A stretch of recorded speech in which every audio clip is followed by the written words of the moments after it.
Meta Quest 4 isn't just another VR headset. It might be the first device that finally makes virtual reality feel less like technology and more like a place your life actually happens. And I know that sounds dramatic, but stay with me for a second, because what Meta is building right now isn't about gaming upgrades or sharper screens. It's about something way bigger. It's about making VR so comfortable, so natural, and so useful that people stop treating it like a weekend toy and start treating it like a daily necessity. The kind of necessity that changes habits. The kind of necessity that quietly rewires your routine until you don't even realize how deep you've gone. That's what Meta Quest 4 is really about, not a headset, but a shift. And if Meta gets this right, Quest 4 could become the moment VR stops being the future and starts being the present.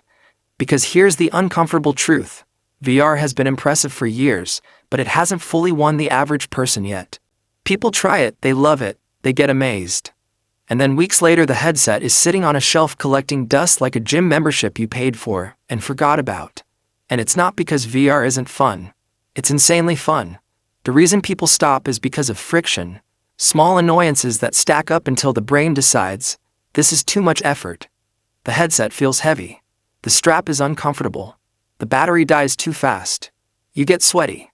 The boundary warns you. The controllers feel weird. You need to update it. You have to set up space every time. And none of those problems alone are big, but together they kill the habit. And Meta knows that. Meta has been studying your behavior like a scientist. They know exactly where people drop off. They know exactly why VR isn't fully mainstream yet.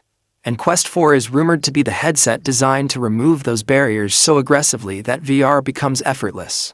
Now let's take a step back and look at what Meta is really trying to do. A lot of people still think Meta is just making gaming headsets. That's the biggest misunderstanding. Meta is not competing with PlayStation or Xbox. Not anymore. Meta is competing with your entire lifestyle. They're competing with your TV, your laptop, your phone, your movie theater, your gym, your office, your social life, and even your attention span. They want the headset to become a place you go for everything. Entertainment, communication, productivity, learning, fitness, and creativity. They want VR to become the next major computing platform. And Quest 4 might be the first headset built from the ground up to push you into that reality. And what makes Quest 4 even more interesting is this. Meta doesn't want Quest 4 to be for just VR nerds or tech enthusiasts. They want normal people. Parents, students, office workers, people who don't care about specs, people who don't read reviews, people who don't even know what refresh rate means. They want people who just want an experience that works and feels good. That's why Quest 4 has so much pressure on it, because the moment VR becomes normal, the market explodes. And Meta understands that this is their iPhone moment. Their chance to dominate a category before it becomes permanent. Now, Meta hasn't officially confirmed every detail about Quest 4, so we have to be honest about what we know versus what's rumor. But that's actually part of the fun.